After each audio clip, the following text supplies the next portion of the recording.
Good evening and welcome to tonight's Cohoes City School District Board of Education meeting tonight, October 22nd. I'm going to call the meeting to order at 6:03 p.m. If you could please stand for the Pledge of Allegiance.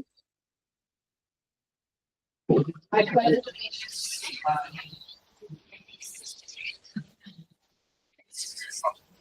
stands one nation under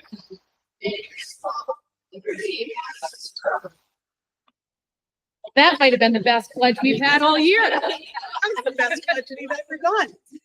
Please take note of the emergency exits. There's two on this side here, and the door that you came in, we would meet out front in case of emergency. Can we please have a roll call? Mr. Jackson, Excused. Mrs. Snyder, Here. Mrs. Gendron, Here. Mrs. Paradis, Here. Mr. Giroux, Here. Mrs. Burwell, Here. Mrs. Giller. I am here. I'd like to welcome a very full room tonight. We've got a lot of things going on, but we're going to kick this off and start it with our student board member. Brittany, would you like to give us your monthly report? Sure. We have a couple of things going on at the high school this month. Volume up. Oh, sorry. We have a couple of things going on. First, we're hosting our first glow dance on November 5th. And before that, on November 1st, we have the haunted house at the high school. And the haunted house will go from 6 to 9 p.m. The tickets will be $5.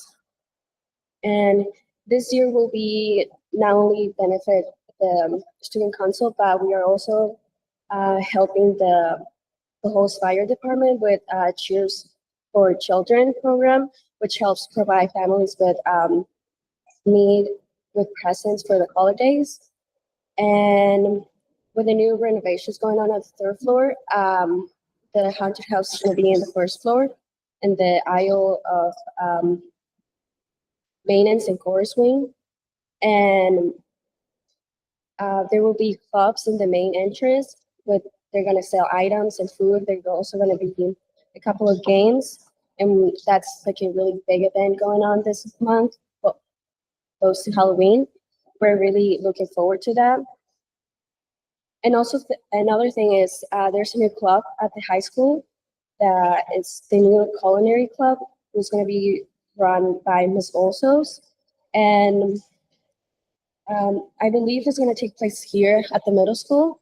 And they have their meeting today, which I talked to Ms. Olsos about it. And there's a couple of people who went. There's I think 30 students who show up. So they're really excited for that. And the club is not only for learning how to cook, but also learn a little bit more about the history and everything. So that's another very good going on. And I think that will be it. That's exciting. Yeah. I love hearing about new things, also old things like the haunted house. People get really excited about the haunted house. So very happy to see that. And I'm sure we'll see signage out in the community about that coming up soon, right? Very good. Well, thank you very much. We appreciate your report. And at this time, I will turn it off to Dr. Mundell, who is graciously sitting in for Ms. O'Shea today. I like to refer to it as pinch hitting. Okay. Right? Listen, however you need to. No one can really replace Miss O'Shea, so we're just pinch hitting tonight. I want to start this evening first by taking note of the New York State School Boards Association annual October recognition of board member service in New York State. And tonight I would like to personally thank the members of the Board of Education of the Cohoes City School District for your commitment and your dedication to the children and the families in this community.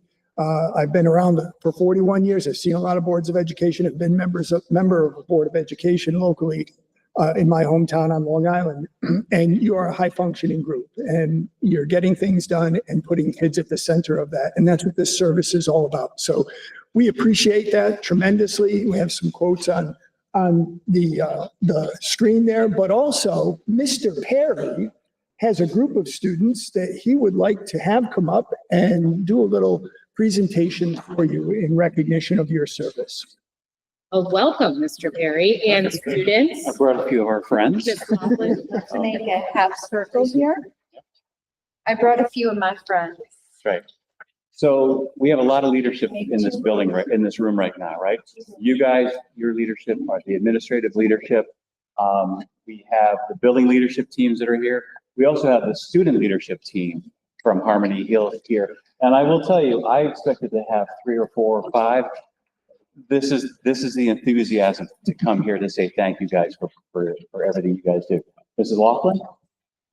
For those of you who don't know me, my name is Mrs. Laughlin. I teach 5th grade. I am a building leader person, but I'm also student leader advisor as well.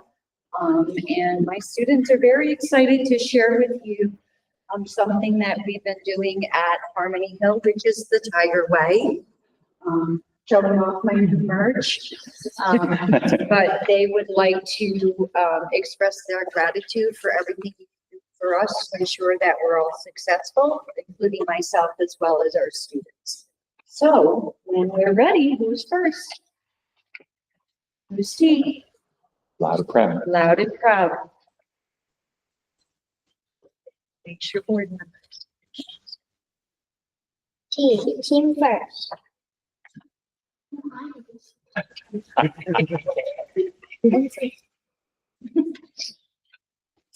Team first. Celebrate everyone's success. Show interest and support each other. Work together to solve problems.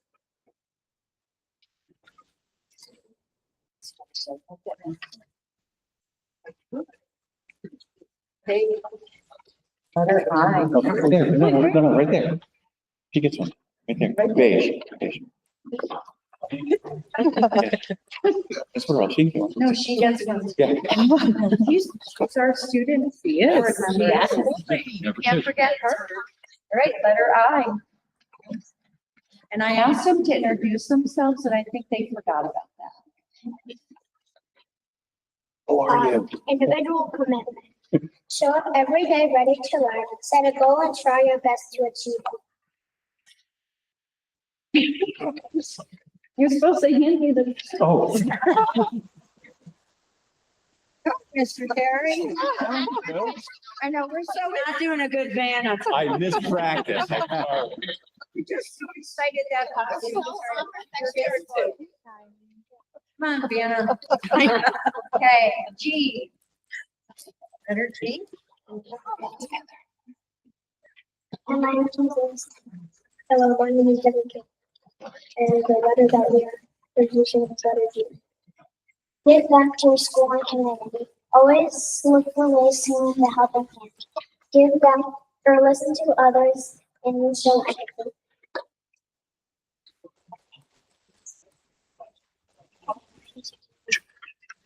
E. Letter E. That's me back.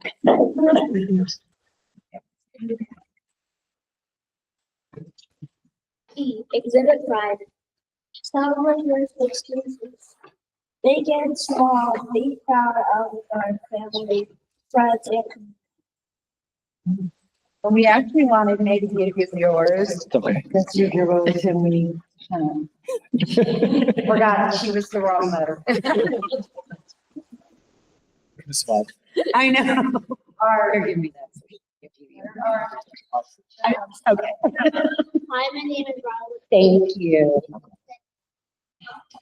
I respect yourself and others. Treat it with fairness and equity. Be safe.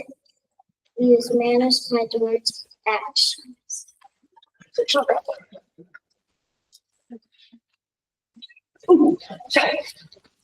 Nice catch, Bryce. W. Careful the And a wires. lot of them memorized there, so this was awesome. That's a good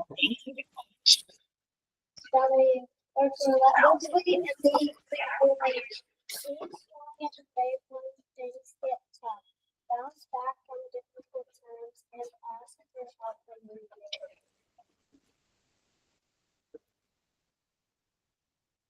Honest, Laughlin. Go. I wanted to step on Mr. Carroll here. Hey, next letter. A. My name is Luke Castillo Cruz. Hi, my name is Ryan Patrick. And accountability for your actions and performances. Show others that you can be accountable. When you make a mistake and responsibility from their actions and accept consequences.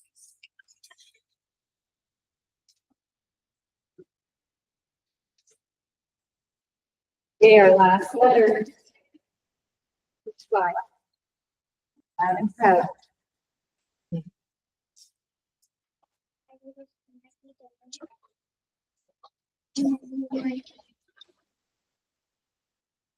Yes. So, the name of the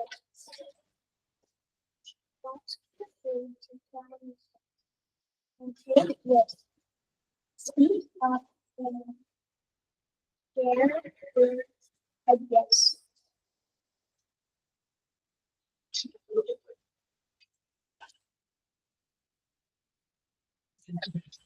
We'd also like to give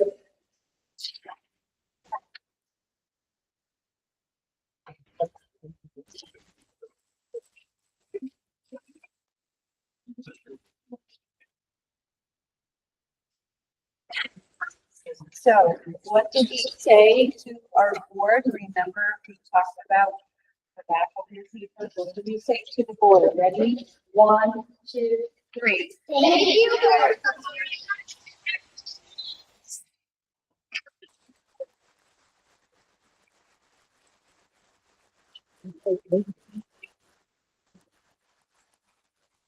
Well, we'd like to say thank you to Harmony Hill and the students on the student leadership team for coming here. It takes a lot of courage to get up in front of all of these folks and to speak loud and proud. So thank you guys so much.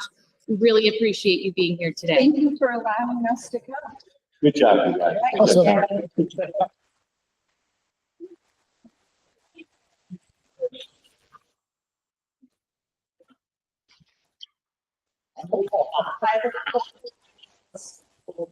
great. Oh my gosh. Thank you guys. wow, this is a club. Thank you It came with, the boring clear straw, but Stacy Gold had to get extra color. Color? The extra. Of course, I know. And I want to thank the Brittany for doing it, put all that. She did an incredible job. Yeah. Hey, Brittany. Yes, it's great.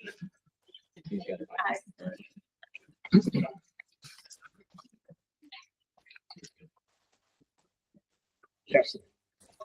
You guys are more than welcome to stay for the entirety of the meeting, but we also understand if you'd like to exit, you're perfectly welcome to.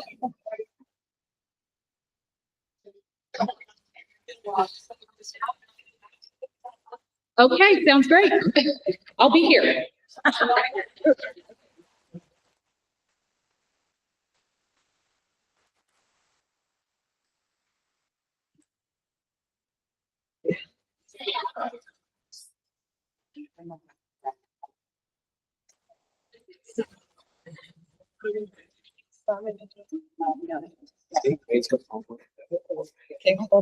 Oh, actually, I'll call. Jack. Oh, yes, yes. Here for now. I need to be there. Right, right. Yeah. Super nice guy. Oh, yeah. It's all, it's a lot.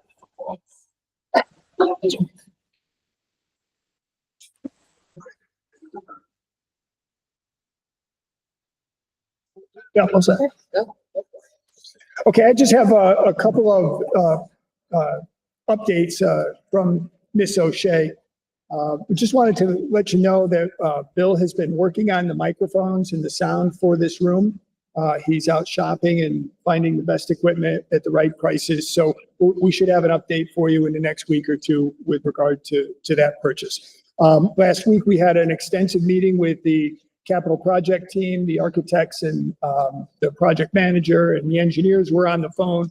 The main topic was the technology and the functionality in the new science rooms at the high school.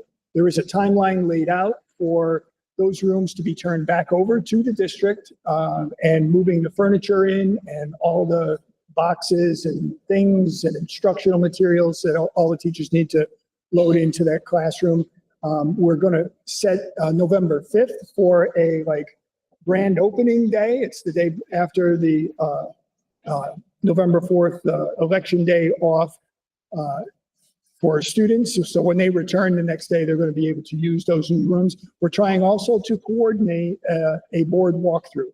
So we'll be working with you on identifying a specific date for that. We're going to have a photo op opportunity and take pictures of the room and get a news press release out quickly so that people see what they've invested the money in, so they can be proud of that as well. So those are the two updates that I have. I would like to now turn the meeting over to our first BLT presentation. I believe Mr. Perry and Harmony Hill are going to come up and begin the set of slides with regard to the BLT plans for 25-26.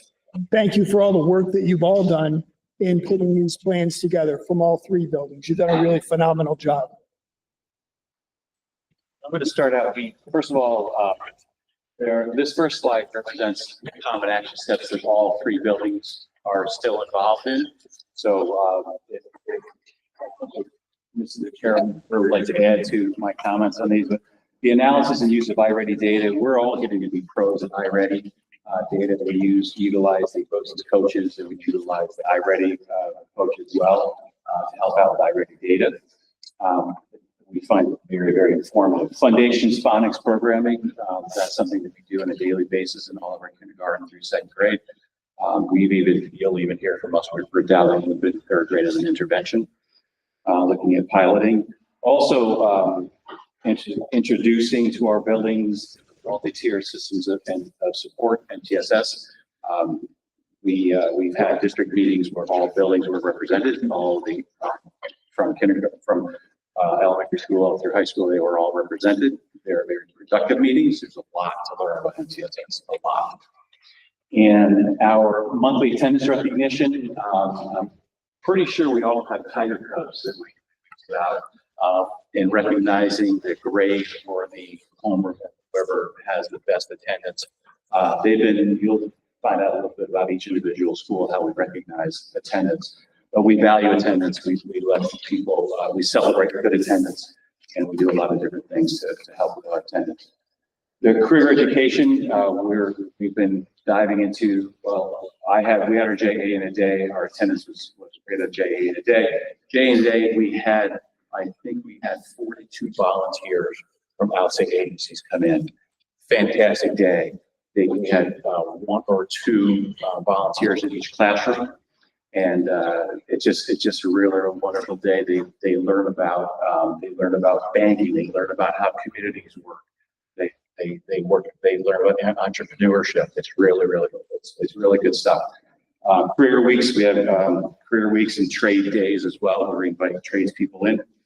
DESA, we have DESA's social emotional screening.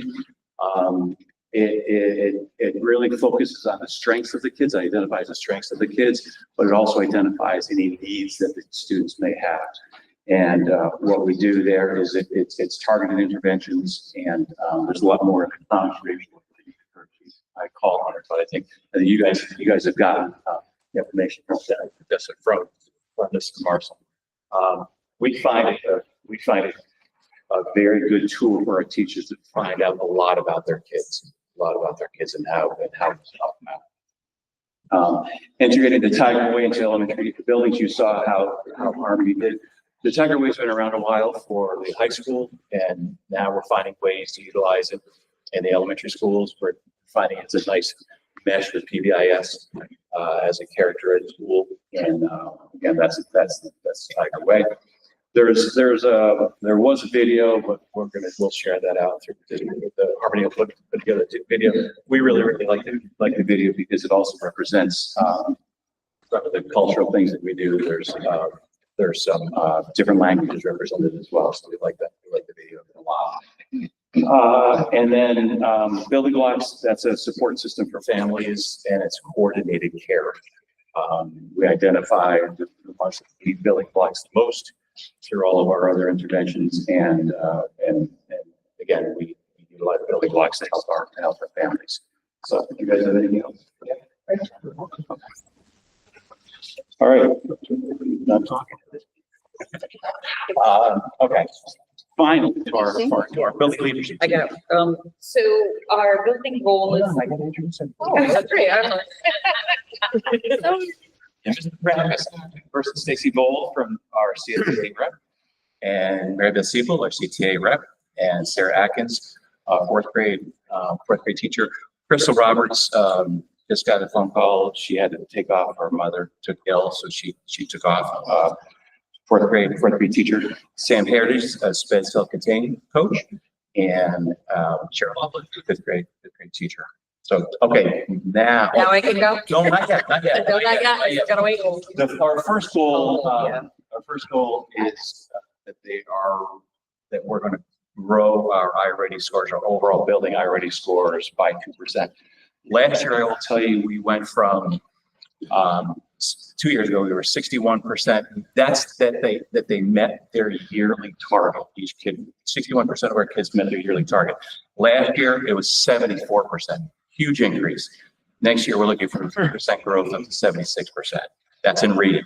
And math, we went from 58% 2 years ago, and 23, 24, 25, we were 74% of our kids met their yearly growth, their yearly growth goal. That after 3 diagnostics and all their intervention, all their regular iReady lesson plans throughout the year. So again, we're looking for 2% growth in that, 76%. Now, Mary Beth. Okay. We're doing monthly teacher meetings with the BOCE's coach. She's coming in, meeting with teachers individually. She's focusing a lot with some of the non-tenured teachers right off the get-go now. Mostly we're focusing on a lot of instruction within writing because we noticed a lot. And that's, iReady doesn't really pick a specific writing, they do skills more. So we're really talking about more inclusion in actually writing pieces and, and grammar, things like that, that could be added more in. So she's working with that.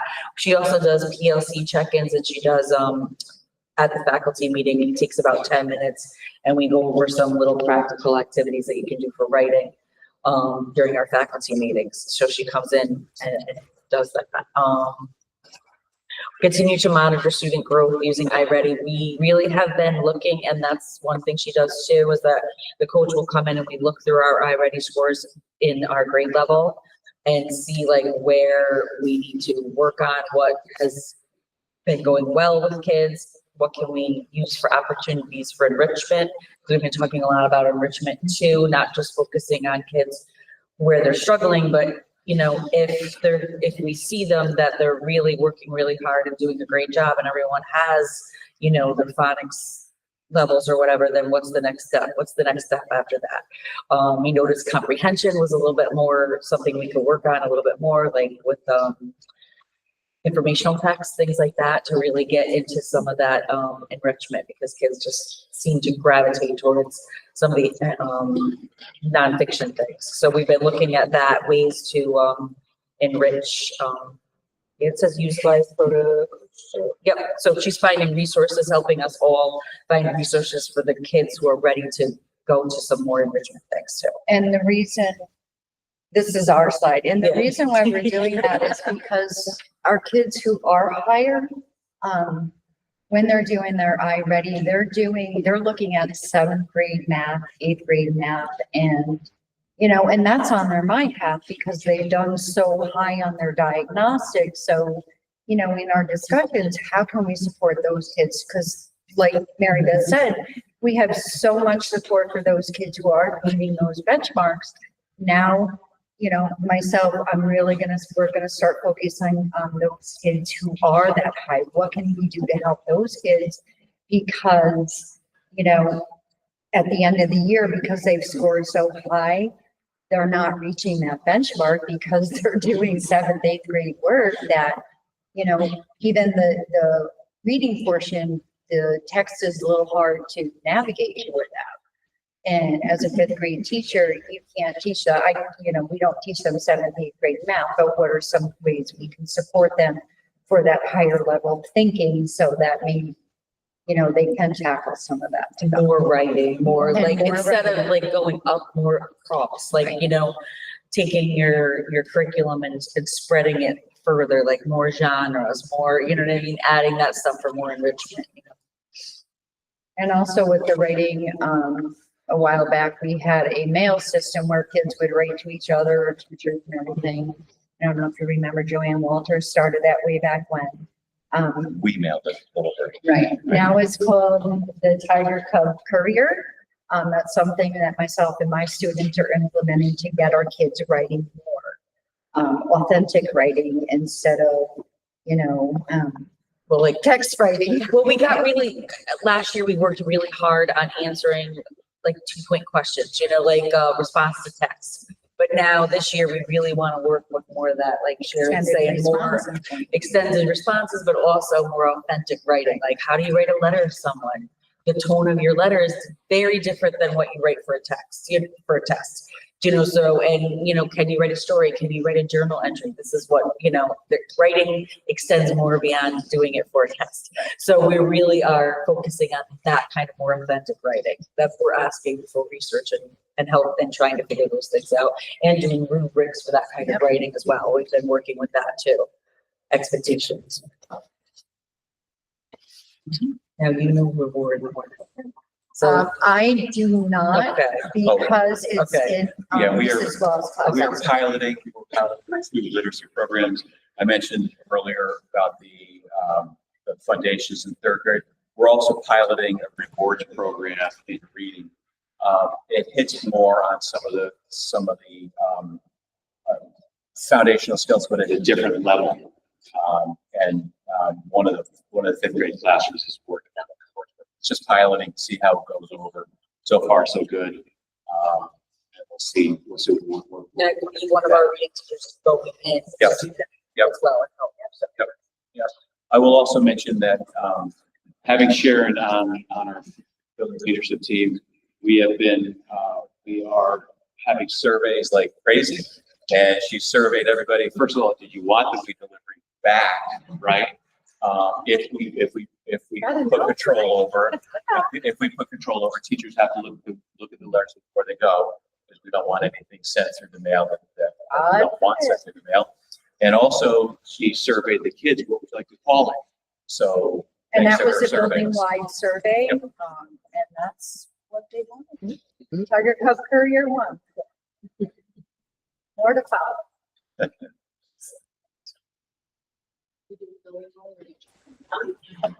You're jumping right in. All right. So the next building goal is we will strengthen our commitment to whole person health and wellness for all members of our building community. So some of the action steps we have here, if you really want to promote a respectful and positive school culture, like within our school building, among staff and among students. So just modeling that as the staff and the teachers, and also really encouraging the students to greet each other, to greet other adults when they see them, to use manners. Even just walking through the hallway when you're noticing that, you know, someone's picking something up. Oh, thank you so much for picking that up. And thank you for helping keep our school clean. So really trying to promote that culture in the class or in the school. We've also introduced a fourth B to the 3 B's. It's now the 4 B's. So we have be safe, be respectful, be responsible, and be kind. The kids have loved that. They've jumped right into it, very much involved. They're noticing when others are being kind. You're following one of the B's, they're pointing it out. So it's been a very positive response there. And we met with PBIS earlier over the summer, and we talked to them about the way that they run their monthly assemblies and monthly character traits. And we took time to really take the monthly character traits that PBIS was using and update them to mesh with the Tiger Way. So now we're utilizing the Tiger Way. This is just the poster that we have hanging in all the classrooms. So it has the Tiger Way listed. It has what each one is, what each letter stands for, as well as the poster that you saw earlier this afternoon. So that's in every classroom. So the kids are seeing it, they're recognizing it. And so they're being, you know, very involved with identifying these things, finding, you know, noticing when someone is being kind, noticing when someone is showing resilience, and helping point that out to each other and encourage that climate in the school building. We also are working to continue the family involvement activities that we started last year. We have a few more coming this year. We have our Halloween bingo night, big success last year. It is looking to be a big success this year. They are very excited about that. We have our PBIS dance, our E&L picnic, just things to get families involved.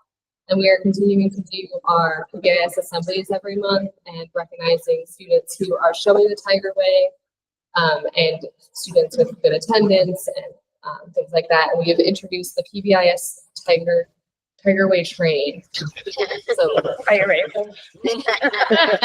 That's Stacy told all of Hello, We play the song. Props, guys. Love it, Steve. So we just decided to do this over the summer, for every PBIS assembly. I meet third, fourth, fifth downstairs, line them up, give them their certificates. And then, They can afford the train. He's a select. then we go upstairs. Yeah. Yep, select the students, 2 students from each class. And then special teachers like phys ed and music, they pick students, and I think, Megan's goes to. You know, those two, Yep. because of the Tiger Way. So they get certificates, and I meet third, fourth, fifth downstairs, bring them upstairs, and get UPK, they get on the train, UPK, kindergarten, first and second. And I line them up in the hallway. I put the crazy hat on, blow the crazy whistle, play the song, and we walk into the gym, and we go around the gym, and then they sit around the parents. To present Yeah, to our the parents. Then they sit right in the middle of the gym, and then Mr. Perry announces their names individually. They stand up, show their certificate, and they loved it. They said, I feel like a movie star. We made that change because it took a long time to call our names from them come out of the crowd.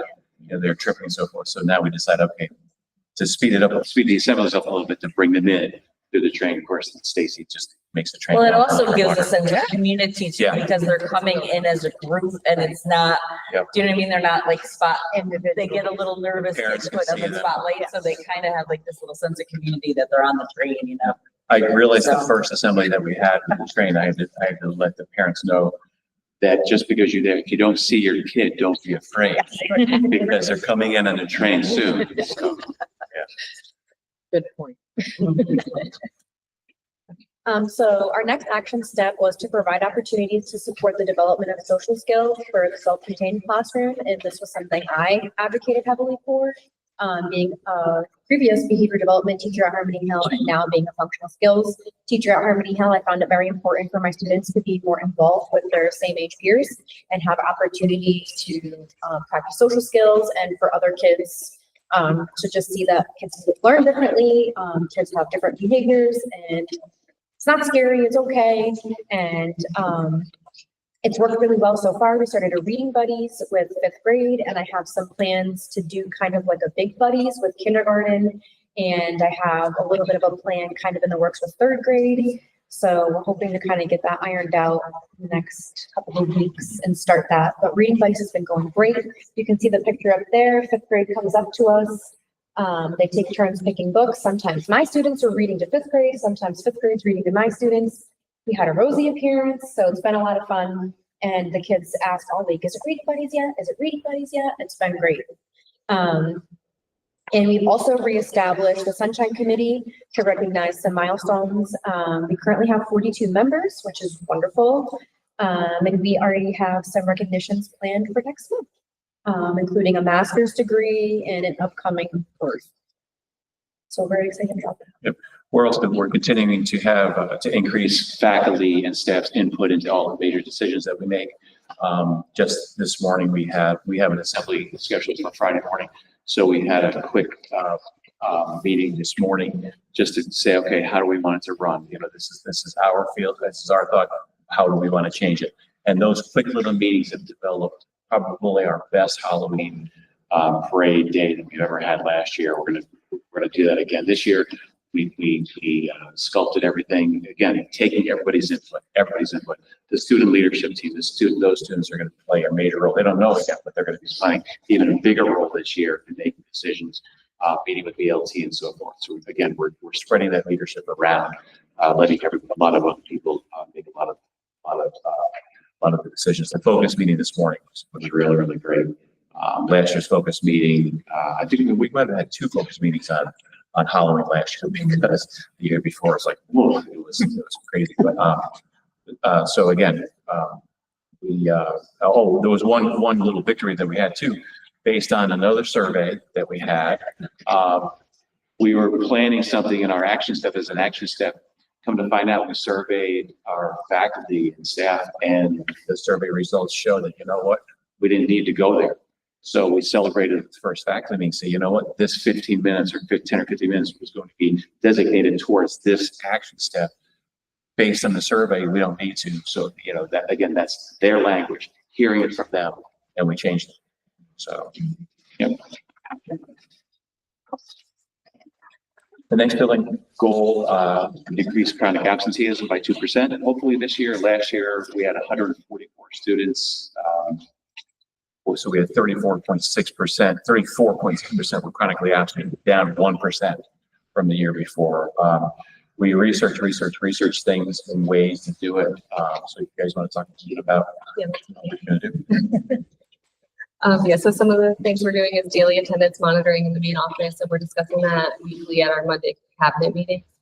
We're just keeping track of those students that have been chronically absent in the past, and those who are kind of starting to hit those numbers, having meetings, deciding how's the best way to contact them, how's the best way to support them, what we can do to make sure they understand the importance of coming to school, and then if it's something at home with the families that need support, how can we support the families there to encourage them to get to school. And we're doing daily attendance. The average of attendance is being monitored by grade level and students as well. And every month, the grade level with the best attendance percentage gets the Tiger Cubs for the month. They're pictured up there. And 4th grade won, so we're excited. So 4th grade won for the month of September, but the kids are very excited about it. They know that there's an incentive that goes with it. You have to tell everyone we were here the most, and try to hold on to the Tiger Cubs for the next month, and others are trying to beat you, so they're encouraged to be at school. Did split that up once because we noticed UPK was picking K5's rear end. So we decided to make their UPK 3 versus UPK 4. So they're having their own contest with even a smaller Tiger Cub. It's like a baby tiger. We have that award and then K5 awards. And then at our PBIS parade at the beginning of the year, the mayor speak and the associate was there as well, and they gave us challenges, a pizza challenge and ice cream challenge, and the students have jumped on that. If someone's not there, they're like, where were you? You're affecting our pizza party. We want to earn it. So that is the biggest incentive for them. And you can tell that they are eager to Especially if it's coming from them. Yeah. So good final. And then we're also just wanting to make sure that families are recognized as well when their efforts to get their students to school. So at the end of every month, students are getting recognized for excellent attendance, and they get to bring that home and share it with families. Some of us are reaching out on Parent Square and contacting families. Thank you so much for getting your students to school here every day. With this percentage this month, they've received an award for excellent attendance. And just kind of really encouraging them to be at school, which kind of goes into the next point here, which we just in communicating the importance of timely drop off and pickup for families. School starts at 8:45, ends at 3, so we are working to make sure parents are aware of that and they get their students there in that time frame. They're not dropping off late, picking up early. So we are working on creating a student-led video to kind of just show it a different way. We send it out on Parent Square, we send it on paper messages, reminders, but we're just going to work on putting together a video to encourage families to just show them a quick reminder of like, this is why it's important to be here at school. We start academics and we go all day long. They're missing out on valuable learning. And I just wanted to point out we had candy wars going on the past week and a half through our PTA, and it was grade level versus grade level, and our attendance today, which was going to be the winnings, were discussed, who won Candy Wars, was up to 96% attendance today because they were so excited to find out who was winning the candy. Yeah, so just like little things like that, we're trying to really encourage do them more often so that they are wanting to come to school every day. Yes, We had candy monsters for each grade. their And boxes. each day, they were decorated boxes. Each day, the kids brought the candy in, fed it to the monster. And then PTA came in at the end of the day and counted each piece. So at the end of the day, kindergarten brought in 4,300 Something pieces like that. Oh, God. overall. And all this candy was going to be donated to the truck or treat. So we'll give it away. I said, you'll recognize your candy, you're going to get it back. If the monster's going to regurgitate, you're going to get it back. So anyways, we have 14,083 pieces of candy come in. Incredible, absolutely incredible. One of the things, PTA gave us little trophies, and they're going to get a pizza party. Kindergarten's going to get little trophies and a pizza party. So yeah, so successful. We had we were inundated. And when we're talking about the student-led videos, we had we did make a video for PBIS and for Tiger Way, and we showed that to all of our students, and they are still talking about it. Yep. And they still ask us to watch it, and it's on the board in the comments. So hopefully the student-led video, once that's done, we can do the same. We'll be doing the same, really showing it over and over. And they do talk about it, and like they'll see me in the hallway, they go, "Hey, Mrs. Siebel, I saw you on TV." So like the teacher said a little something for each Tiger Way. Mark said he'll share it out, but it was really good. The kids really loved it, so we're hoping to do the same thing with attendance. Okay. And as far as career exploration opportunities, as Mr. Perry spoke about it before, junior achievement in a day, they come in and it's a lot of energy when they come in. We love having them. They're very, very good practice. They're very good. A trade day, which Amy McGuire does, and college day, where we've had students come in from college and talk to students about former students come in and talk about their college day. And career week, where Amy once again gets all these cool jobs. We've had Lego builders and tree trimming. Yeah. Garage owners. Yes, garage owner mechanics. Like it's been a lot of fun. Fishing guide. Yeah. We had a hockey NHL hockey player. Yeah, NHL hockey player, but now he's a rock. Game designer. Yep. So we've had really cool things. And local companies will be utilized to the best of our ability. And RPI engineers, we're looking forward to RPI engineers coming first week of November for second, third, fourth, and fifth grade. They teach them different really cool scientific lessons. So, Second grade, they teach them how to make paper airplanes. and let me tell you, And fly all over the they place. love it because we tell them in Fly class all the time, don't shoot the airplanes at each other. But then they're like, they come and then they can do it in the hallway and they see how long theirs goes and they mark a line. They love it. They love it. And Second what's grade. nice is what they come in and do aligns with, our next gen standards, like fourth grade does something with circuits, fifth grade will do something with, design water filters, which is actually one of our kits that we use too. So it's nice that the kids, see that correlation between what we're learning in class and then having these engineers come in. And look, this is something you can do. Thank you very much. You guys have any questions or any comments? Do you think Very maybe enthusiastic. the kids could teach the fourth be kind to some grown-ups? So That's right. glad to do it. You tried. I do a drop off and pick up every day. Rose, I want to apologize. I thought for a minute you were Chris Michaels, and that's why I read. Well, thank you guys very much. Sorry. Have the social studies and then after you walked away, I'm like, Sorry, still serving. I just wanted to say thank you for your presentation. I love the inclusion, Yes. having everybody kind of the shared decision making, because students that's what we want to happen. We want to have another Brittany at the table, when the time comes where, they're going through. So thank you guys very much. Very thoughtful, very creative. Appreciate your presentation. Thank you. Thank you.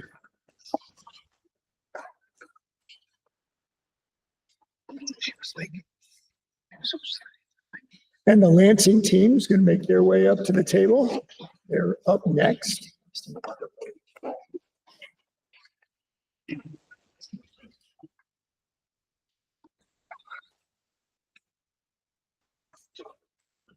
All right, thanks for having us. I'll start out by, we are still on a list. If we haven't had a chance to talk about that, we saw some really good improvement in our attendance with our subsets. And we've seen some good improvement in our subgroups on state tests as well. So we're making incremental steps. We realized our first, I may have said this to y'all before, but we spent our first 4 or 5 years in a panic that we wanted to get off the list. And talking to folks at both seats in the state, it's going to be a while. So we've decided to stop panicking and start playing a long game. If we have to do this, how are we going to make a difference 5 years from now? Not just to try to get us off the list by June. Mr. Perry mentioned multi-tiered systems of support that the entire district is involved in through a grant. We also have the privilege of working with the middle school to be a pilot school. So not just learning about MTSS, but we're putting it into practice. We have combined or tried to combine our state plan with our building plan for use. So there's a crossover if you see it.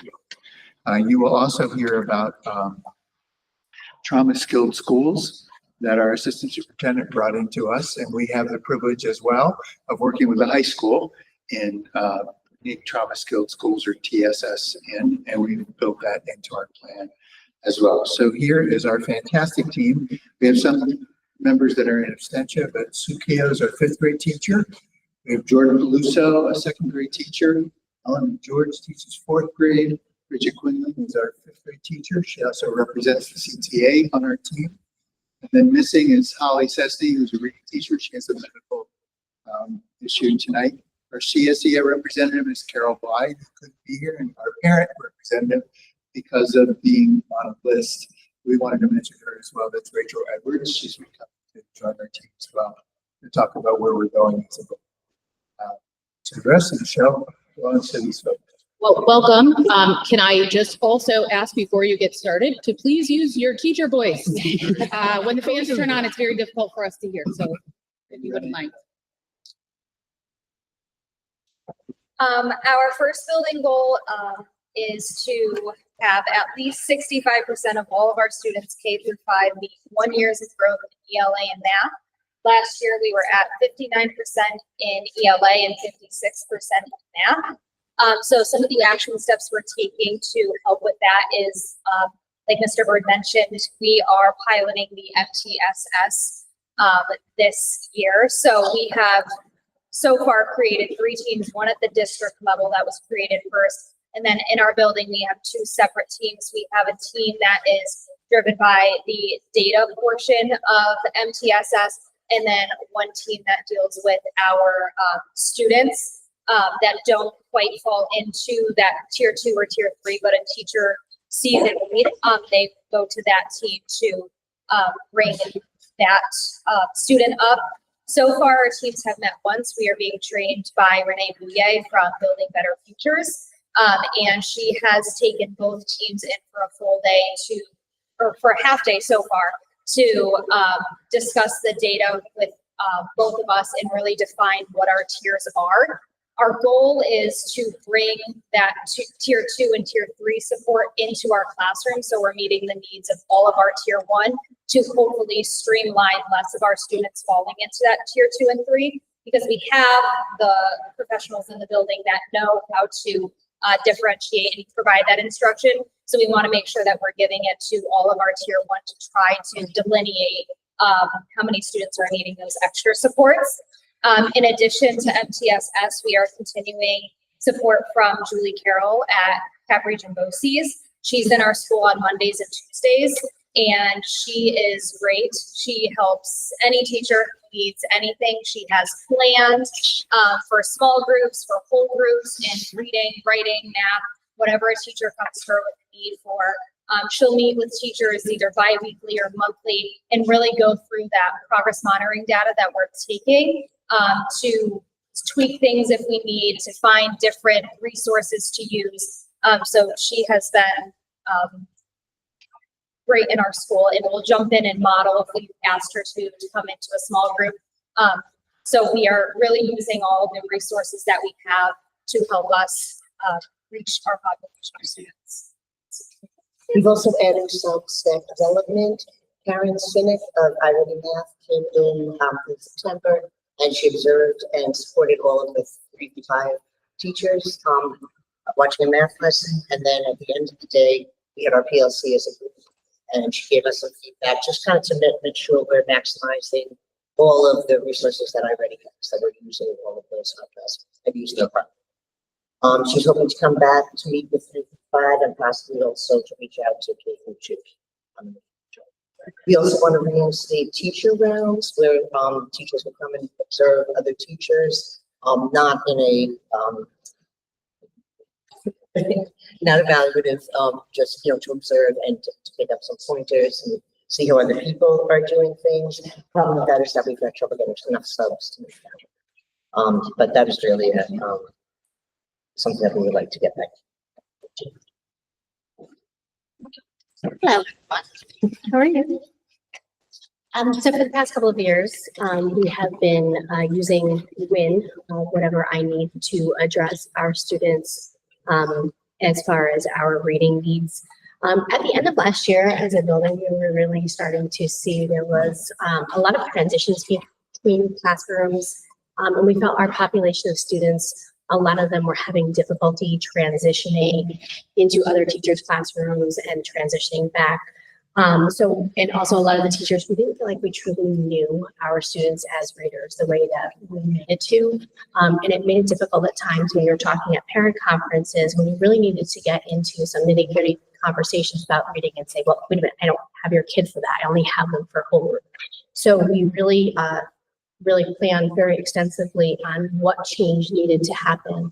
And we went back to traditional small reading groups. And this is what we feel is definitely best practice. None of us wanted to move away from those small group times, but we just really felt that our kids, our population right now, we really could not handle the transition.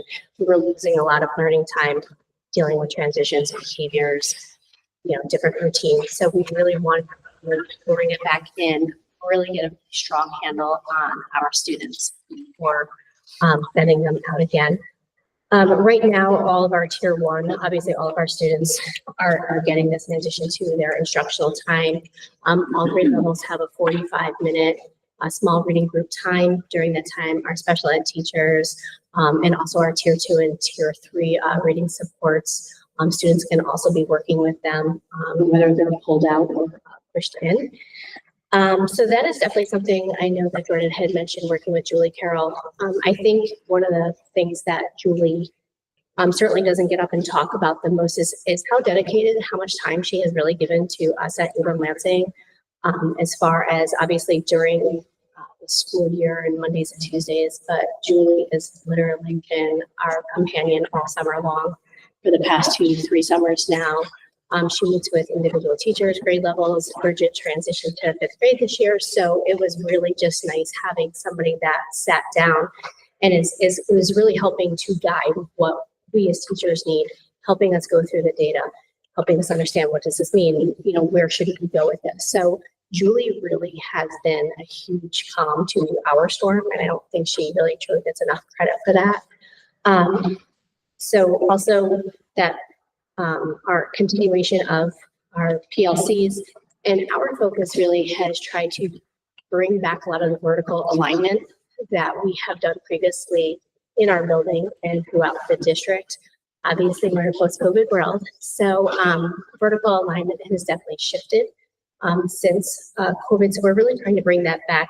One of the things that our building has focused on is really being very purposeful with our groups. Yes, we have that individual grade level time, but we're really trying to meet as cohorts, so like a K2 and then a 3-5. Our goal is also in the second half of the year, bringing second grade up into that 3-5 cohort conversations, because at that point, second half of the year, we really got to get our second graders really ready to join that 3rd grade level. So that is something that we've made a really conscious effort for vertical alignment. We're looking to have similar language, have similar scaffolds, what's working, why reinvent the wheel if there's something that's really working, like we need to share those best practices. Also, we have a lot of the same kids, your families, so we're really trying to build those connections. We're also working to really establish those consistent systems and routines. And that's something that our building is really focusing very heavily on to really try and to obviously move kids academically, but really to try and be in better control of the behavioral needs. And really we're looking at having those shared resources. So when, we're as a 3-5 cohort, when we're talking about rounds or extended responses, all of them are seeing the same, they're having the same language, they're seeing the same type of paper. They're like all of the strategies, so that way there is those consistencies. So we're hoping to kind of, instead of having kids look at you like, what is this? I've never seen this before. Well, you have 1,000 times, but now we're going to make sure that we're all kind of doing the same thing. So that's another thing also with our PLCs. We're working to really create action plans, like with heat maps also, which we support. We're looking at where our data has brought us to this point. And now we're able to really kind of look at some of the trends as far as what are some of the standards that have been more consistently tested than others. We're able to, like for me as a 5th grade teacher, I look at the data as an exit grade, even though those kids are in 6th grade, I get to still see how they did, but also now we're focused on the kids that are in front of us. So we're able to look for those trends, and then also with Julie's help, develop those action plans of, what should we focus on? What could we do as a team? We're going to focus this time on compare and contrast. Okay, we're going to do this. Everybody bring your data for this. So we really have more of an alignment. And again, I think that's something that we'll really focus on getting back to. And we've had a lot of district level discussions on bringing that back. So I think that's something that's helping to really get everybody on the same page, and everybody's a team. So that's something that our PLCs have focused on. Our next goal is we are committed to continuing our family engagement opportunities and ensuring that every child feels they belong and has intentional opportunities to practice and build social, emotional, and cognitive skills and strategies. And we are focusing on the implementation of trauma-skilled schools, the TSS model. And the whole staff is being trained in that. The first thing that we are implementing is purposeful practices, which are practices that are intended to stop behaviors before they happen. So movement, there are some school-wide purposeful practices, upgraded announcements, including a riddle of the week on Wednesdays, a Friday dance party in the hallway. We're going to drop everything in read time. There were a few of them that were school-wide. And what we're implementing in the classrooms, the individual classrooms right now are movement groups. So at the start of the year, all the teachers were tasked with implementing 3. And when we get to January, we're going to put additional practices in. And by April and May, we're going to have another. So we'll have a total of 9 purposeful practices per class going on. And it's just basically transitions between like reading and math. We'll get up, do a little exercise, or move around, little dance party or something like that. Could be as simple as lifting up the book over there, stand up, sit back down, anything to get them moving, kind of refresh to start up activity. And again, the idea is that before you get restless, you get to kind of solve that.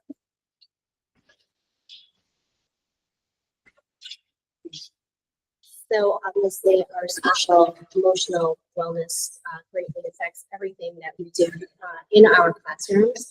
So this year we are continuing with our tier 1. All of our classrooms have calming corners, a Zen column. So our main purpose is obviously to try and keep our students in the room so they can still be engaged, but maybe they just have to take a quick little break. A lot of our kids are able to function within the room, just kind of step away and back in. We are continuing this tier 3 of our reset room. Our reset this room is actually being manned by 2 completely new people. So that is also an adjustment. We have Jennifer Blodgett, that is the TA. Jen jumped in full force, like from day 1. She's a huge asset to our building. She's a certified art teacher. So that is also, she has a lot of background in different areas that have been extremely helpful. Amanda Rogers is She's super wonderful. She's also a parent in the district, so it's really nice for her to see what we do in a different capacity. Our reset received a very, very high number of calls last year and this year. The purpose of our group is for the scheduled short-term breaks, having a quiet area outside of the classroom, sensory bins, having that sensory pathway, and also academic support for students that need it. Currently, we're trying to readdress and kind of refocus the purpose of the room.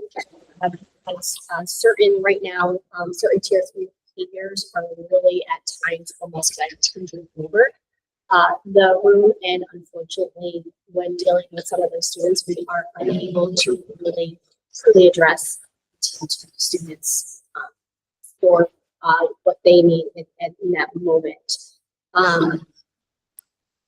As far as a plan, what we would like to see happen, as a team, we've discussed going back and maybe visiting 1 or 2 schools that were in Schenectady and out of the Cohoes district that we use to model our reset room after. We know that they have also made some changes. So we would like to kind of see what other people are doing. I know that they have very similar issues and concerns that we have. So we're just kind of looking for somebody who's been there, done that, really feel it's a lifeline. I know some of the things that they have right now currently, that's a little bit of an issue for us is their staffing. They obviously have a lot more staffing to student ratio, so that's something that I know just going in, that would be something. Also, we are struggling right now as far as having space. Like right now, we have all of these different centers within one room, and we are saying within our tier 3 kids that need that additional support, that it's a lot more of the resources are being used to focus on those kids. So it's very difficult for a child to come in a tier 2 that just needs that quick break, that just needs that, just need that moment.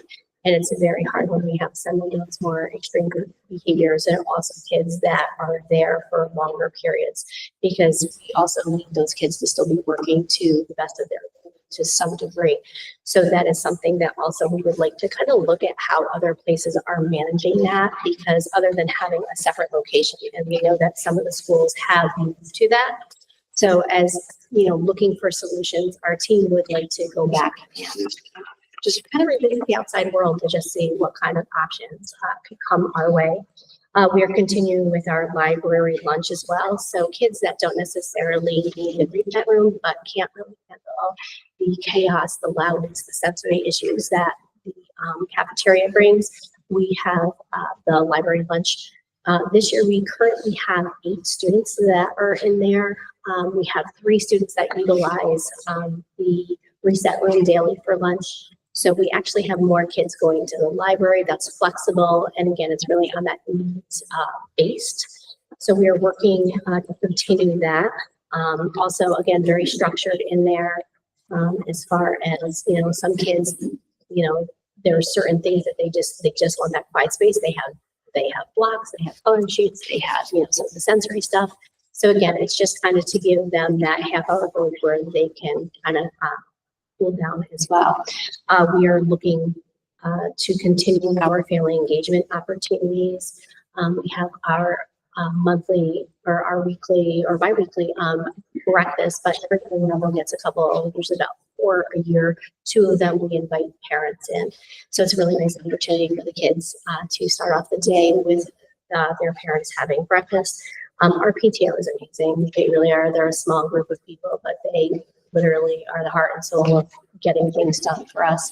So we're really trying to offer a variety of different activities and volunteer opportunities for families to join in. And this year we're really trying to seek out some more of parents for our career week, looking to see, you know, what they can also offer in different capacities. So just continuing to bring in our families as much as possible. Our last goal is that we are committed to decreasing the chronically absent percentage by 2%. Last year, we had 131 students marked as chronically absent, 38.3%. so we'll have to decrease that. And to assist in that, we have a really great attendance committee. There's a 7-person team working together. We meet twice a month to discuss the students that are showing up chronically absent. And each one of the people on the team is assigned a grade level. So they will go out to that grade level and discuss the students that are showing up chronically absent and try to come up with ideas on how to get them to come to school, even just a communication with the parents on what would be a way to help out to make sure that they can get their children to school. We're monitoring that attendance every week and looking for best practices on how to get them every day. So we have a lot of things that we are offering to help and improve that as well. So some opportunities, we have a power lunch with Russell Sage. So that is it's multiple grades, but kids are chosen to go and spend time during their lunchtime with people that are volunteering. They read with them, but it's also more of a social emotional connection. They have somebody that is there just for them. They spend that lunchtime with. It's really special for them. The RPI ambassadors in grade 3 through 5 are coming in. Another thing that's just a little different for them to participate in, but another reason to come to school. Of course, we have our annual Proctor's Theater visit that we go, and we're going this year in March. And the 3rd grade is continuing to participate with the Ellen Snopley Dance Company. They're really focusing with their social studies, integrating the curriculum of social studies with movement and focusing on culture and geography of 3 different countries around the world.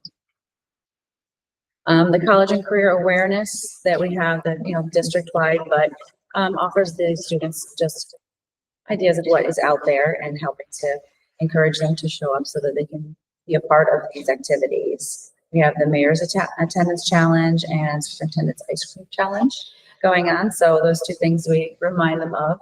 We also are recognizing the students every month at our monthly QBIS meetings, assemblies, for their great attendance. We have the 3 classes. The top 3 classes are earning a Tiger Cub and a little banner to sit outside of their classrooms to show their best improvement, most improved for their attendance. And we're offering a pizza party to that top winner, which this year we're also including inviting the parents to that pizza party. So there'll be something else to kind of encourage them, because at this level, we know it really is all on the parents to get them to come to school. So I want to just thank them and recognize that. We are sending home notes to the families to encourage and support them and say, thank you so much for bringing your kid to school this week, or whatever it might be. But just really getting it out there to the parents that we appreciate them for bringing them to school and encouraging them if they're having a little difficulty. There's been a lot of communication with the parents, even from other, not just classroom teachers, but all teachers and staff in the building with Grand Square on if there's an attendance issue that might come up. What are ways we can help you out? What do you need? How can we get you to get your kid to school? And then, of course, as it's already been stated, we also are using JA in a day, which is a really fun experience. In our building, there are 2 volunteers in every classroom, and everyone is participating. They all really enjoyed it. Just a wonderful experience for everyone, the volunteers and the students as well.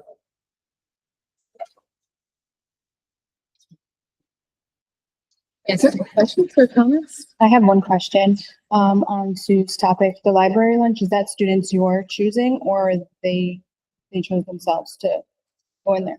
I think it's more really, we have had kids that have expressed to us like they really can't handle the cafeteria for a variety of reasons. We're also trying to maximize like the reset and well-being for those tier 2s coming in, or tier 3s. So some kids, it's really like if they've had a lot of issues, like not as a punishment, but we want to give them that alternative space where they can be successful. A lot of them, they'll bring a friend. I have seen, for example, of that sensory. It's too much. So it's just not a cafeteria escalates into the point where then we're going off the entire rest of the day. So we've been doing this now for the past couple of years. Obviously, it's something that we work on to try and get them, try them out throughout the year. Like, hey, let's go and let's have some other strategies. Let's try and go back in at any point during the year. I do try by the end of the year to try and have all of my 5th graders back in if they do go to the library and use that with lunch, because that is something that the district doesn't. So I think it's also important for us to understand this is what our kids need now, but how are we also transitioning to them to that greater picture of in the middle school, this is what they have, how are we going to get to that zone too?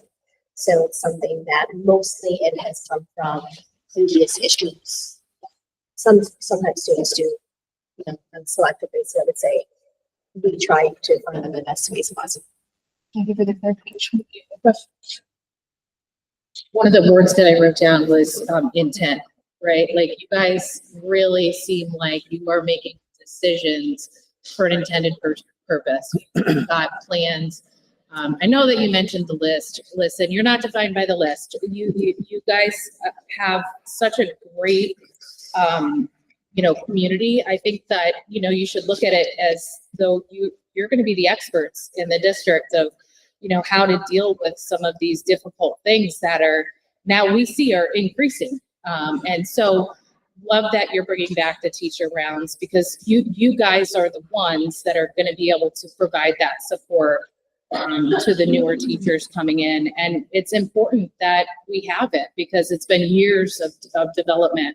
I'm excited to hear that, you want to make a shift and maybe change something, with your reset room or whatever, and would encourage you to absolutely make those plans to go see if there's something working somewhere else, and how we can help support that. So thank you guys so much for coming today and really kind of putting it all out there. Really, we see you and we see the work that you're putting in and that your teams are putting in. So thank you guys so much. Thanks, guys. Good job. Thank you.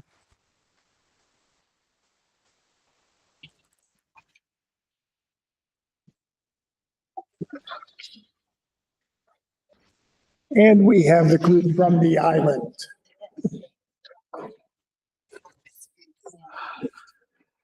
Last but not least, right?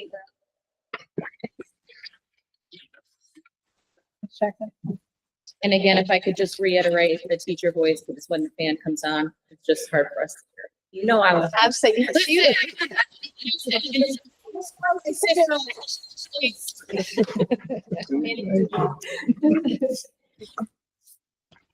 Well, welcome. Thank you for coming today. Thank you for having us. So this is my Manscaped team, and I'm going to let them introduce themselves. Starting here. Hi, Carrie Bennett, kindergarten. Connie Bellbell, reading teacher. Katrina Keith, third grade. Amanda Dorr, I teach fifth grade, and I'm also the CTA rep. Amber Delarazo, I teach second grade. Pam Krupski, CSD.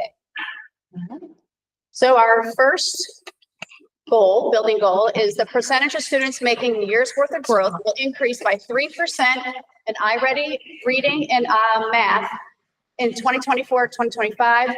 We are going to be shooting for 86, we had 86% in reading and we had 84% in math. We did come up from 23, 24. Our goal from last year was to increase in our ELA, which we did meet that goal. So we're very proud of our 86% in the reading. However, our math, we were quite high though. We were at 91%. So we did slip down to 84%. So we thought 3% in each of the reading and the math was a reasonable goal for us to try to achieve.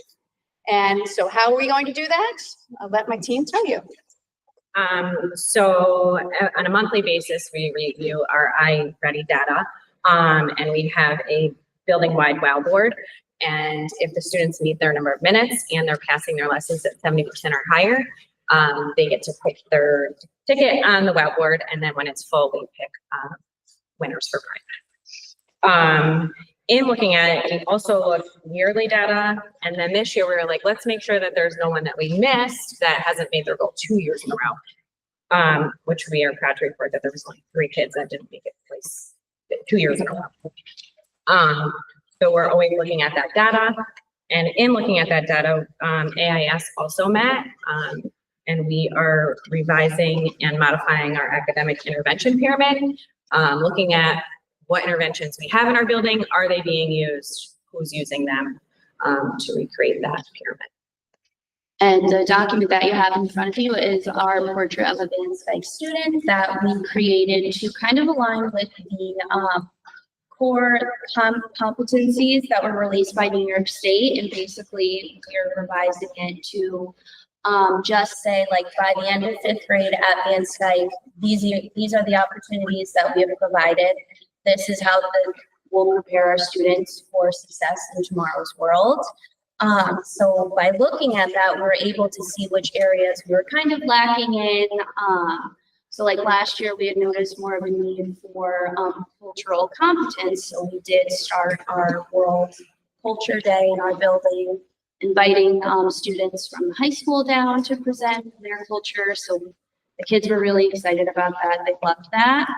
And then something else that we were looking into was the Teach Like a Champion book that has just best practice strategies listed in it to promote engagement and kind of hold students to high expectations. So the 2 strategies that we had picked out for that were no opt out, which means like, we're not accepting I don't know. We're going to get to the correct answer, whether it's me leading you to it, and then you repeating it just to give the students a chance to be successful. So we're not just, diminishing their confidence or anything like that. And then another one that we had pulled out is the right is right strategy, which means we're only accepting the entire correct answer. Which does lead to some thoughtful discussions, and it does give students the opportunity to chat amongst themselves, and they kind of take over the conversation in that sense. So I'm sure that you guys have noticed when using that. We've had some great conversations happening, and not only does Mrs. Tuchura want the teachers to use it, but we also have been talking about it at faculty meetings, so support staff is hearing it, and we're creating that school-wide consistent expectation for our students.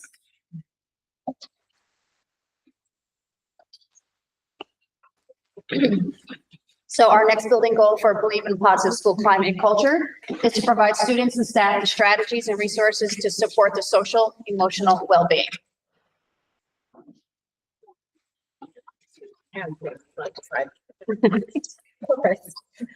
So like everyone else in 3, 4, and 5, we are completing the DEXA. And based on that, we are establishing solution-focused groups that monitor and provide intervention using our social worker, using our psychologist, sometimes using classroom teachers, just to make sure that we're definitely addressing those social emotional needs that you might not be able to see firsthand. The other thing that we did to kick off our year is we had some fellow TikTokers around that were inspired by some of the welcome back videos. And we had a lot of fun. Just the day before school started, we asked everybody to wear the same thing. You probably saw our video on the Facebook page. And it was just our quick little way to welcome them. And the kids were like, oh my gosh, we saw you on this video. And we had fun doing it too. We won't lie. We were going to say, are you ready? To tell you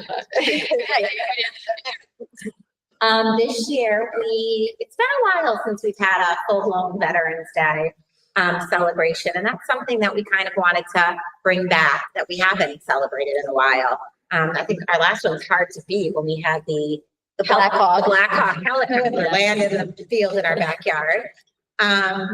But we decided to bring it back this year and start by honoring some of our students and their family members that are veterans. So they're slowly rolling in, and we're hoping to still do something. And hopefully after, getting that initial year under our belts, hopefully it will grow. And it's kind of cool because a lot of our students are cousins of students or family members of former Van Dyke students. So I had a student today that brought it in, and I was like, oh my gosh, I know her, that's Kayla Clemente. So, and there she is in her military, and look, she's 8 years old in my head. So it's super exciting to see, our students that we now get to celebrate in this amazing capacity.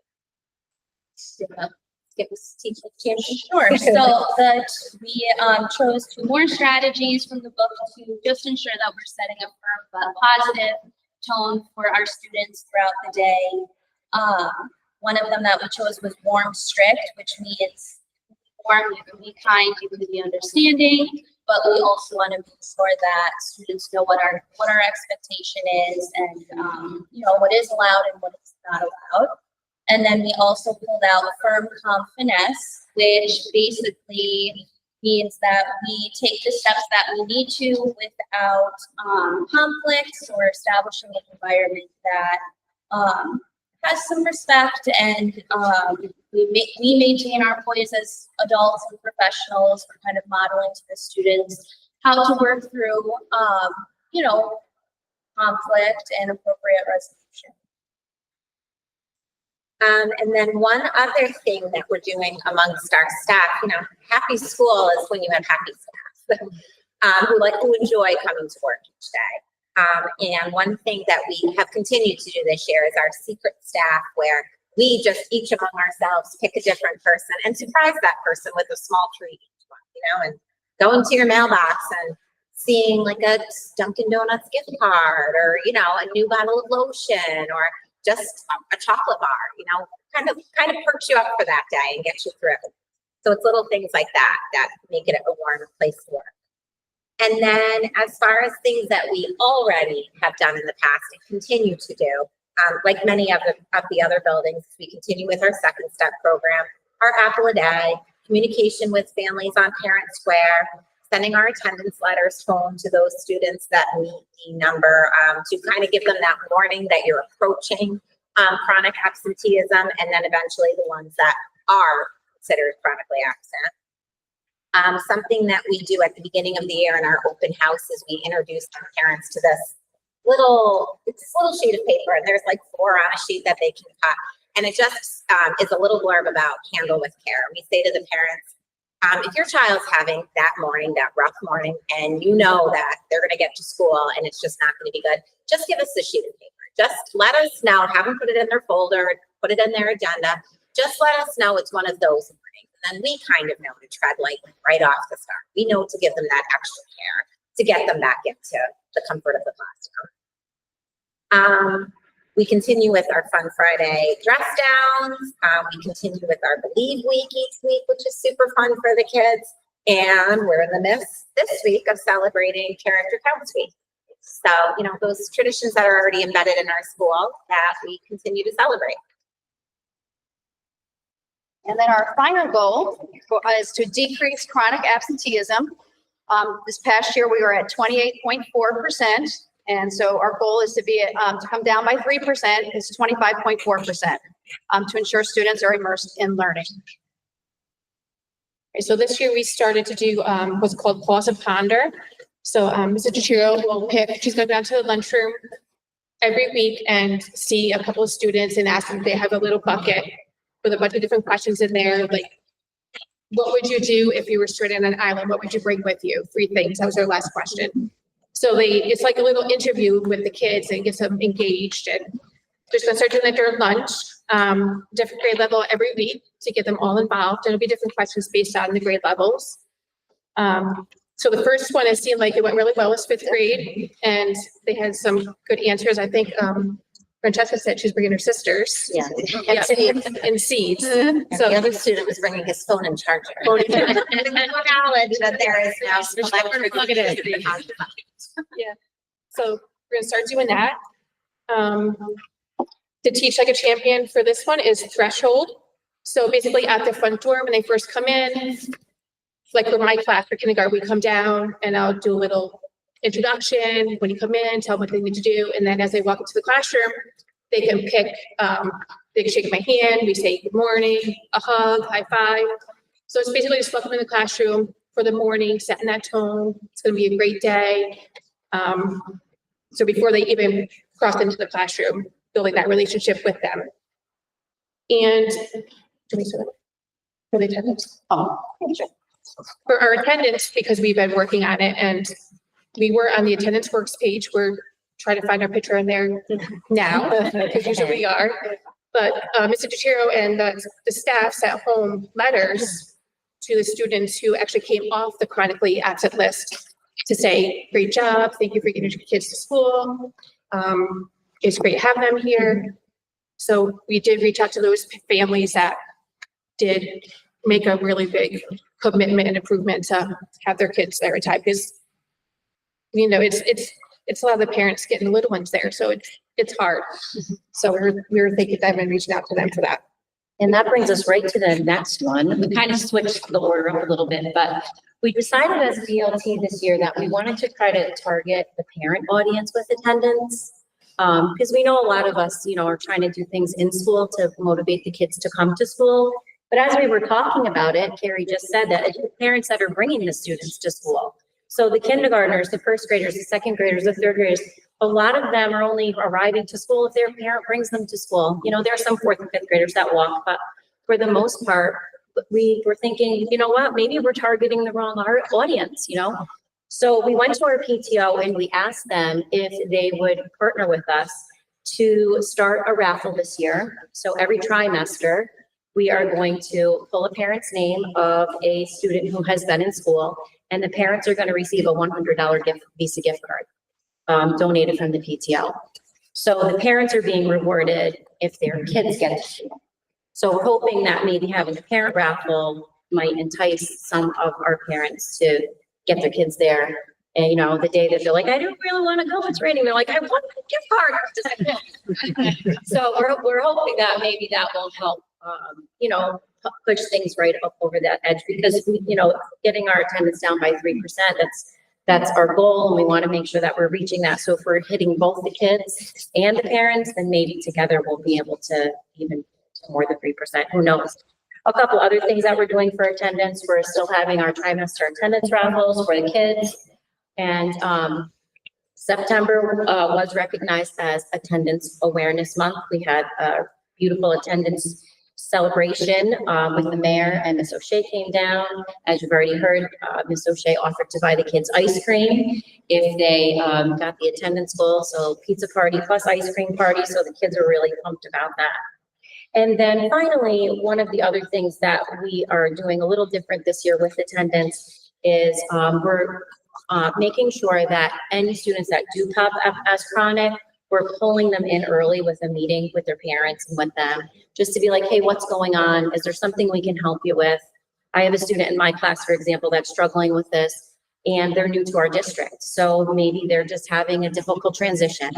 So we're trying to lead with compassion and see if there's an issue that's preventing them from coming to school. Because we know this particular child, for example, is not ill all of this time that she's been out of school. So hopefully with those new, ideas in place, hopefully that will help us get our attendance number where we want it to be. And just a few other things I wanted to talk about, add about parent engagement, because we know that, since COVID, we were doing some things pre-COVID, and then coming back from COVID after these years, how do we get our parents involved and make sure they know what's happening in our classrooms? So some of the things that are happening at Van Skyke are our teachers are sending home weekly newsletters, or they call it a week at a glance on Parent Square. iReady Math provides family letters for each of the units. So the teachers do send home that family letter so that the parents are aware of what unit they're working on in iReady, what are the skills and practices that they'll be doing. All teachers are outside of dismissal. Everything goes home in Wednesday folders. We are going to steal an idea from our friends at Abram Lansing I think it's Abram Lansing. So the classroom that has the best attendance, not only are they going to get paused, but then we're also going to invite their family in to have lunch with their child. And while they're there, we're going to say, oh, while you're here, here's what's happening in our classroom. And I did want to mention UPK used to, again, pre-COVID, always had special person of the week, where a parent was identified and able to come in and spend a lot of the time on Friday, be the mystery reader and stuff like that. And we are starting that again this year. So the parents was really excited that she got picked to be a parent. So, yeah. And I think a lot of the things that we've talked about, we try to look at this wheel, the portrait of a graduating student, like the pause and ponder, that helps with the effective communication. So, really keeping these things in mind and trying to plug in, okay, what does it hit instructionally? How is it getting our students there? And how is it hitting these components that state ed is saying is necessary to be a citizen ready to go out once they graduate from Cohoes High School? And this is just how we see our part in that. They're with us for 6 years, and this is what we're saying, how we contribute to what they're going to do once they get up there. So, and of course, we do the career week and the trade day and all the other things that the other schools can do. We incorporate those also. But these are what we do besides those. Any questions? Comments? Actually, I just have a quick comment because you guys do have such a compact area for your students and it's more of a walkable school and stuff like that. I saw that the city of Schenectady, one of their elementary schools actually that don't get picked up by the bus. So they have volunteers that go around to the houses and pick the kids up and they have like this whole thing about the school bus train or whatever, taking it off. So I will say that, again, I'll go back to Mr. Bird. He did bring that to their district quite a number of years ago, trying to say we're going to start the walking school bus. And we did try it. I did see that news article as well. Yeah. And we haven't been able to get that around. Yeah. Totally, like, like, you guys do have such a walkable area, and, you know, even just like once a month to make it like that's what we're gonna do, you know, get the kids to walking and stuff like that, so. I love this. I think this is fantastic. You know, I think we all have to be more mindful of where we're going. And with that said, like, that's kind of what I wrote down, like, kids need to know where they're going. They need to be accountable. They need to be responsible. They need to be motivated for their own education. And I think that, like, your entire plan speaks to that. It is like, how are we making kids care about the things that we're doing at school, which eventually will lead them to here. So, good job. I appreciate you guys being here today. And this is a living document. Like, this is something that we visited all last year, look at it at every couple of faculty meetings, and then the state kind of changed things up on us over the summer, so we readjusted ours. Well, I think you're going to need to continue doing that. Yes. We still also haven't seen, you know, final product of what that's going to translate to in the secondary. So it's ever changing, and I think it's good because it keeps us all in our minds of what the purpose is. Well, thank you guys so much. Thank you.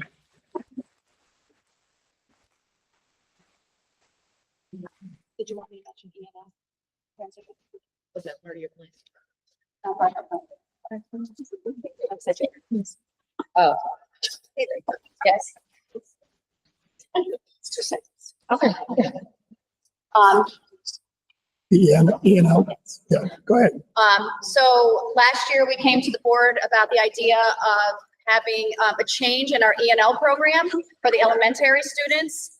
Right now, as you know, all of our elementary ENL students attend Harmony Hill. Last year we came to the board and said that we would like to have the students go back to their home schools. Our numbers have, you know, increased. We think it would be the best interest of the students. And we decided that we were going to push that off a year to give everyone time to prepare for that. So I just want to give you an update of where we are in preparing the elementary for that change. Over the summer, we did have a one day, August 14th, we had the Arbor, which is the Regional Bilingual Education Resource Network, come in and do a one-day PD with, it was offered to all the elementary teachers who wanted to come in. They were looking at, you know, talking about report cards, translation support, strategies, alternate assessments, things that, you know, happening in the classroom. 12 teachers attended that day. They also are always offering PD. So I have sent out the links to the elementary teachers in the district for the PD that's available right now through the Arbor. And then what we have decided to do in-house, starting in January, we're going to utilize our specialists. So Meg Cherubino at Harmony Hill is going to do a 1 hour session after school. It's going to be offered to all the elementary, Van Skyke and Avon Lansing, to come to see her. And she's going to say, okay, we've had ENL, I've had ENL students. Here's what I've seen that works. Here are some ideas, strategies to expect that you need in your wheelhouse now.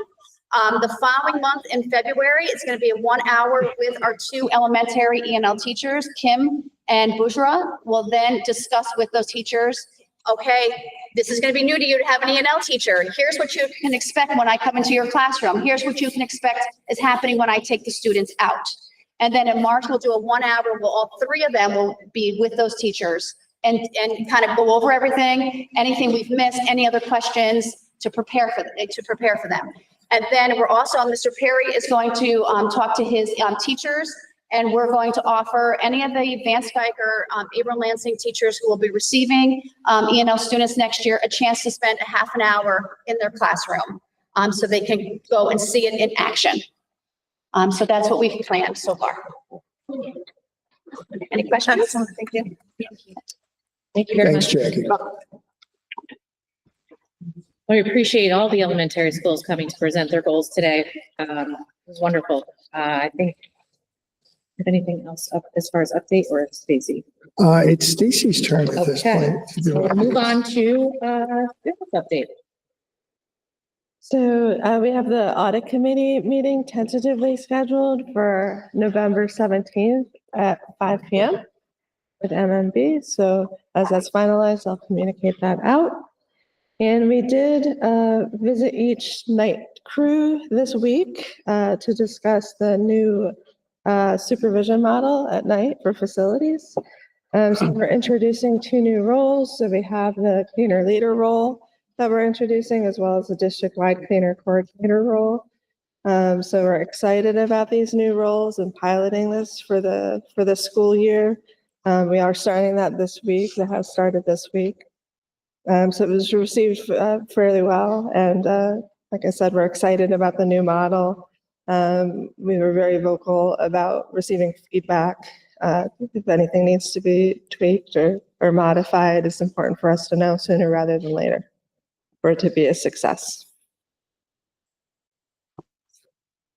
Good. Anything else, Dr. Dunlap?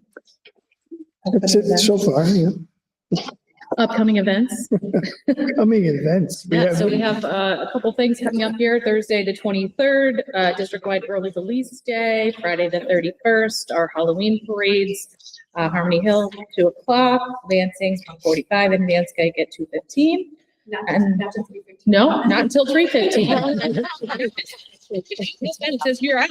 Yeah, okay. Probably till 2:45. Yep. And then Saturday, November 1st is the haunted house. Exciting stuff. And Tuesday, the 4th is superintendent conference day, no school. So very good. Lots of sectional action, Lots of sports this weekend too. Stuff going on in the sports world for the high school. I'm sure we've had some teams doing pretty great things. So we'll look forward to see how they end the season up. Yep, boys are Friday night at 7 and the girls are at home. The girls are 6 o'clock in the week. And congratulations to our boys JV team who was Yeah. undefeated. Yes. So Wow. that's something too. So with our presentations over, we will move on to the agenda portion of the evening. Does the board have any items on tonight's agenda they would like to discuss? I just have one item. Tonight, we are accepting the retirement of Erin Hill, long-serving employee here, both as a school psychologist and then our director of special programs. She's done many great things here for the district, and we just want to congratulate her on her retirement, wish her well, and happiness in the future. So just wanted to say that before we got to our agenda. Does the community have any items on tonight's agenda they would like to discuss? Mr. Perry. We can talk about 2 tenures. That's one thing on this one. Yes, you would like to speak on those individuals? Go ahead. Certainly. Before they vote. Certainly. Amanda's not tired because Amanda had a really easy day. Yeah, always. Yeah. Sweet and the sweet here. Sweetness here. This is a super strong team. Amanda, we're so happy that Amanda's been with us at Harmony Hill. She knows all the kids. We love her sense of humor. We love her little master, little mini her. They come in and they steal candy from his goddess. Candy fish. We take care of her stealing candy. But Amanda does a phenomenal job with all of our kids. She knows a lot about. I know a little bit about every single kid. She knows a lot. Thank you.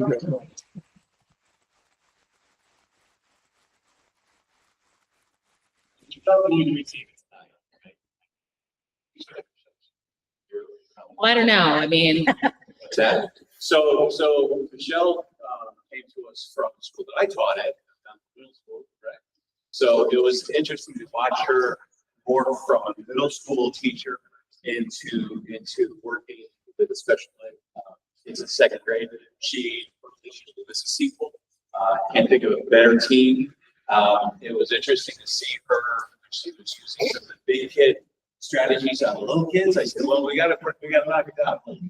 But, and I observed her 2 days ago, and I told her what a remarkable achievement she's done to like I say, transition from that middle school teaching to now second grade, meeting the second grade.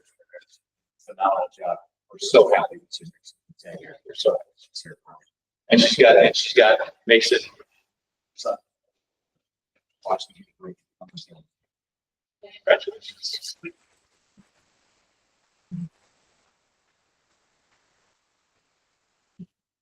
Anything else from the committee on agenda items?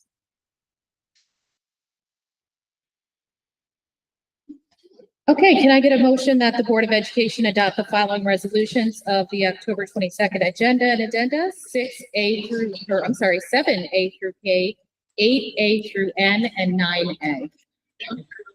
I'll second it. Mrs. Snyder? Yes. Mrs. Gendron? Mrs. Paradis? Yes. Mr. DeRose? Yes. Mrs. Burwell? Yes. And Mrs. Skiller? Yes. With the consent agenda being passed, we'd like to congratulate again our tenure employees. Also, would like to welcome our new director of special programs, Miss Larissa Fremont.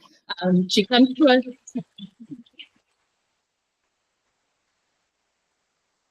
She is in attendance tonight, so she comes to us as a sitting director, highly recommended and qualified. So we're excited for her to be here. What makes her the most qualified is probably that she's a Cohoes graduate. We'd like to welcome, our own back in. If anybody that knows Larissa knows that she loves to tell people she's from Cohoes, and so this just adds to, her resume, right, Lars? Well, congratulations. We're very happy to have you here, and welcome to our school community. Any comments from Board of Education members on anything not related to the agenda? I think we said it all earlier. Any comments from the audience regarding anything unrelated to the agenda? Mr. Bird? Sorry. Over the last couple of months, meetings, you have also said goodbye to other employees, and they are employees that are behind the scenes to help employees. I just wanted to make it, we lost our furry den. We not only brought the mail, but brought his lawyer protecting for office. My dog is still playing him. That was a big that will be missed. And also, I was shocked and sad to see that our service delivery guy, Paul Kester, retired. Paul is 2 years ahead of me on employee recognition. Boy, creeping up to the top there. I don't know. Yeah, I know something.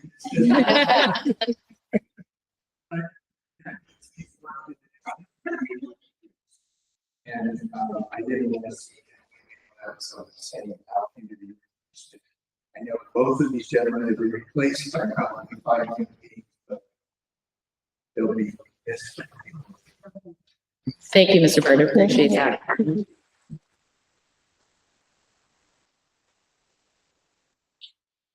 Mr. Sherrill. Yes, I did want to mention, I know that Friday is a busy night with the 7 o'clock boys soccer game, but if you haven't been home, turn on WMHT at 7:30. Vance Dyke will be on the document with the Seneca Chief, the area canal breakfast boat. They're doing a documentary on it, and my third grade went over, took part in some of the ceremonial things, and were interviewed. Both 2 of my teachers and 4 of my students. So they're going to be featured on WMHT Friday night at 7:30.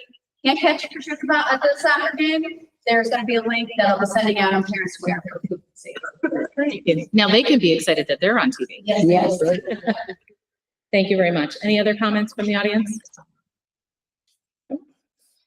Okay, we just adopted 2 policies, animals on school property and interpreters for hearing impaired parents and guardians. Again, those were just some updated policies. Dates for future meetings, November 5th and the 19th, right here at Cohoes Middle School at 6 p.m. Can I get a motion to adjourn the meeting at 7:49 p.m.? I'll second it. Mrs. Snyder, Yes. Mrs. Gendron, Yes. Mrs. Paradis. Yeah. Mr. Giroux. Yes. Mrs. Burwell Yes. and Mrs. Phillips. Yes. Thank you all for coming. I hope you have a wonderful evening.